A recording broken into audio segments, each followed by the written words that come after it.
할렐루야. 우리에게 오늘이라는 날을 통하여 새로운 기회와 새로운 생명을 주신 하나님께 영과 진리로 예배하는 저와 여러분들이 되시기를 소망합니다. 기도하겠습니다. 아버지 하나님, 간밤에도 우리를 지켜주시고 또한 새로운 날과 기회를 허락하셔서 무엇보다도 가장 먼저 하나님 앞에 머리 숙여 예배케 하심을 감사합니다. 하나님, 우리가 삶을 살아가면서 우리의 인생은 하나님께 달려있다는 것과 하나님께서 우리의 인생을 주장하신다는 것을 기억하며 오늘도 하나님 앞에 겸손히 살게 하여 주시옵소서.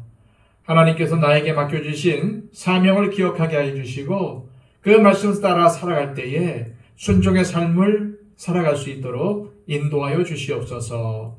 주님께 우리의 삶을 맡겨드리며 예수 그리스도의 이름으로 기도하옵나이다.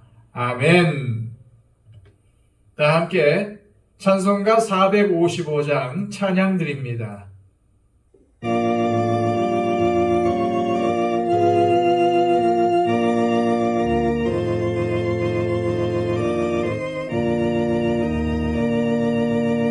주님의 마음을 본받는 자, 그 맘에 평강이 찾아오는 험악한 세상을 이길 힘이 하늘로부터 임함이로다. 주님의 마음 본받아 살면서 그 거룩하심 나도 이루리. 주 모습 내 눈에 안 보이며 금성 내 귀에 안 들려도 내 영혼 날마다 주를 만나 신령한 말씀 늘 배우도다. 주님의 마음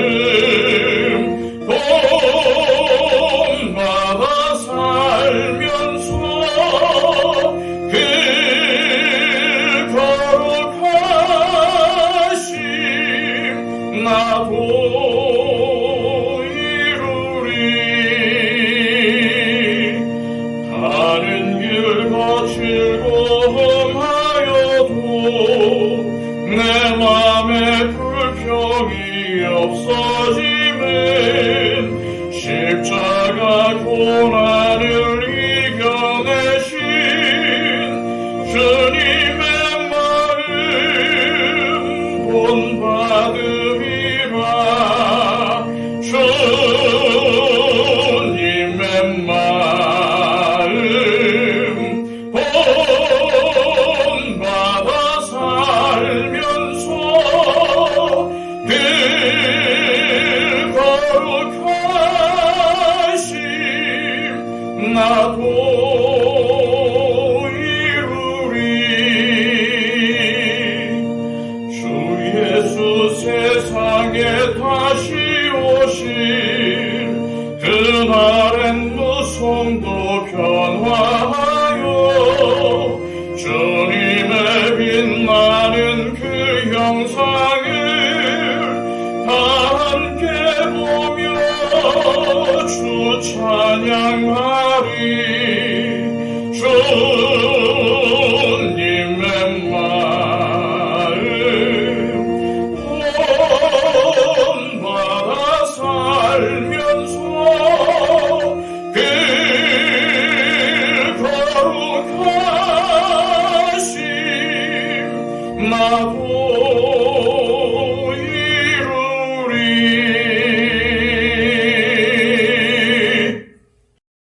이 시간 우리에게 주시는 하나님의 복된 말씀은 구약성경 잠언 17장 1절에서 3절까지의 말씀입니다. 구약성경 929쪽입니다. 마른 떡 한 조각만 있고도 화목하는 것이 제육이 집에 가득하고도 다투는 것보다 나으니라. 슬기로운 종은 부끄러운 짓을 하는 주인의 아들을 다스리겠고 또 형제들 중에서 유업을 나누어 얻으리라. 도가니는 은을, 풀무는 금을 연단하거니와 여호와는 마음을 연단하시느니라. 아멘. 사람이라면 누구든지 행복한 가정을 이루고 싶어 합니다. 이제 막 결혼하여 가정을 꾸리는 신혼부부를 한번 생각해 보십시오. 두 사람의 남녀가 결혼하여 가정을 이룰 때는 혼자보다는 둘이 더 행복한 삶을 살 수 있다고 생각하기에 가정을 꾸리는 것입니다. 그런데 많은 사람들이 가정의 행복은 돈이 많아야 가능하다고 생각을 합니다.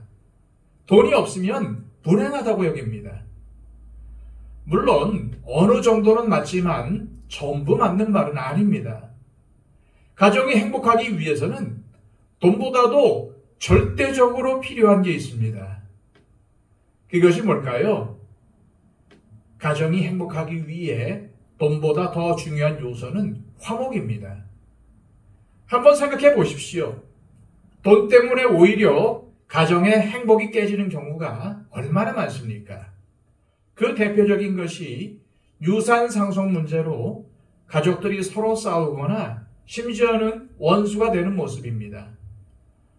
그뿐만이 아닙니다. 오늘날 많은 부모가 돈을 벌기 위해 새벽부터 저녁 늦게까지 열심히 일합니다. 그런데 정작 그러느라 자녀들과 함께하는 시간은 충분히 갖지 못합니다. 부모들이 그러는 사이 자녀가 삐뚤어져서 방황하거나 문제를 일으키기도 하지요. 어디 그뿐입니까? 돈 문제로 부부가 이혼하기도 합니다. 돈 때문에 자식이 부모를 죽이는 일도 있습니다. 그러면 가정의 평화는 저절로 깨지기 마련입니다. 그런 이유로 행복한 가정을 이루기 위한 가장 기본적이면서도 중요한 요소는 돈이 아니라 화목입니다. 솔로몬은 오늘 잠언 말씀에서 이 중요한 가치를 가르쳐 줍니다. 1절입니다. 마른 떡 한 조각만 있고도 화목하는 것이 제육이 집에 가득하고도 다투는 것보다 나으니라. 여기서 마른 떡 한 조각은 물도 없이 먹는 딱딱한 빵을 말합니다. 이것은 그만큼 경제적으로 가난하고 어려운 형편 가운데 있는 가정을 의미하는 표현입니다. 그러나 반대로 집에 제육이 가득하다는 것은 경제적으로 풍족하고 부족함이 없는 가정을 뜻합니다. 그런데 여러분들은 어느 집이 더 행복하다고 느껴지십니까? 비록 가난해도 가족 간에 서로를 아끼고 화목한 가정이겠지요. 이처럼 돈은 사람이 살아가는 데 있어 꼭 필요하고 유용한 것이기는 하지만은 가정의 참 행복에 절대적인 영향을 주는 것은 아닙니다. 돈보다는 오히려 화목이 더 중요합니다. 그렇다면 화목이 무엇일까요? 가족이 서로 다투지 않고 마음이 하나 된 모습입니다. 서로 아끼고 서로 사랑하는 모습입니다. 가정은 하나님이 인간에게 주신 가장 작으면서도 가장 중요한 공동체입니다. 가정은 서로 사랑하며 서로를 위해주는 곳입니다.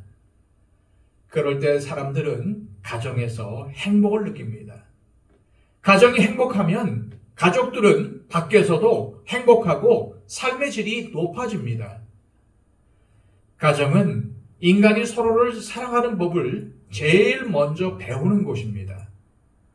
부모가 자식을, 자식이 부모를, 형제가 형제를 사랑하는 법을 배우고 나타내는 가장 기본적인 공동체 단위가 바로 가정입니다. 가정이 행복하면 마치 천국과 같다고 표현을 합니다.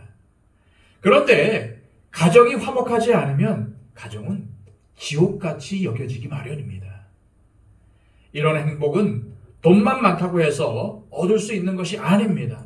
화목해야 얻을 수 있습니다. 이것은 교회도 마찬가지입니다. 교회는 좀 더 넓은 의미의 가정입니다. 그러니 교회에 돈이 많다고 해서 성도들이 행복한 신앙생활을 하는 것은 아닙니다. 믿음의 가족인 성도들 간에 서로 사랑하고 서로 화목해야 행복한 교회를 이루고 신앙생활에서도 행복을 느끼는 것입니다. 그런데 이 모든 것은 가정에서부터 시작이 됩니다. 부부간에 서로 사랑하고 화목해야 자녀가 그런 부모를 통해서 배우는 것입니다. 가정의 화목은 서로 간의 사랑을 통해서 이루어집니다. 오늘 잠언 말씀처럼 온갖 고기와 먹을 것이 집에 가득한데도 다툼이 끊이지 않는 것은 달리 말하면 집 식구들 간에 사랑이 없을 때 그렇게 되는 것입니다. 그래서 우리는 우리의 가정을 행복하게 하고 화목하게 하려면 지혜를 얻어야 됩니다. 지난 시간에 살펴본 것처럼 잠언 16장 16절에서도 이것을 가르쳐주고 있습니다. 지혜를 얻는 것이 금을 얻는 것보다 얼마나 나은고 명철을 얻는 것이 은을 얻는 것보다 더욱 나으니라. 지혜와 명철을 얻는 것이 돈을 얻는 것보다 훨씬 나은 이유가 오늘 본문 말씀에서 더욱 분명해집니다. 가정의 행복은 돈으로 살 수 없기 때문입니다. 사랑으로 가정은 화목해지고 가정이 화목해지면 행복한 인생을 삽니다. 그래서 우리에게 필요한 것이 뭘까요? 그것은 우리가 사랑의 삶을 사는 것입니다. 그래서 하나님은 우리를 훈련시키십니다. 어떤 훈련일까요? 서로 사랑하는 훈련입니다. 상대방의 보기 싫은 것을 보면서도 오래 참게 만드시고 시기하거나 성내지 않고 참아주며 믿어주며 지금보다는 앞으로 더 잘하고 나아질 것을 기대하며 소망하게 하시고 견디게 해주시는 것입니다. 이런 사랑의 구체적인 모습들은 어디에서 일어납니까? 바로 나의 마음에서 일어납니다. 쉽게 분노하고 참지 못하고 내 성격대로 하고 싶은 대로 말하고 행동하던 나를 화목한 사람으로 고치려면 내 마음이 달라져야 합니다. 내 마음이 옥토와 같이 변해야 합니다. 내 마음에 먼저 하나님의 나라가 임해야 합니다. 그래서 하나님은 우리의 마음을 연단시키십니다. 3절입니다. 도가지는 은을, 풀무는 금을 연단하거니와 여호와는 마음을 연단하시느니라. 이렇게 하나님은 우리의 마음을 연단하십니다. 마음의 변화는 곧 그리스도를 담는 인품과 성품의 변화를 가져옵니다. 그것이 바로 성령의 열매라고 불리는 것들입니다. 우리를 향하신 하나님의 성실하심으로 우리를 복된 사람으로 만들어 가시는 이 은혜가 오늘 저와 여러분들에게 미치고 있습니다. 이 얼마나 감사한 일입니까? 우리의 마음이 연단을 받아 화목을 이루는 사람, 화평케 하는 사람이 되면 우리는 하나님의 아들이라 일컬음을 받게 됩니다. 이 시간 기도하실 때 하나님 아버지, 하나님의 자녀인 우리는 돈보다 화목을 중요하게 여겨서 내가 먼저 가족을 사랑하여 화목을 이루어가게 하시고 우리의 가정을 행복하게 만드는 삶을 살기를 소망합니다. 또한 이 화목을 교회와 사회 속에서도 이루게 하시고 하나님의 자녀로 불려지기에 부족함이 없는 삶을 살게 하옵소서. 기도하시기를 바랍니다. 111 기도를 통해서 우리의 중보가 필요한 모든 분들을 위해서 기도해 주시기를 바랍니다. 다 함께 기도하겠습니다.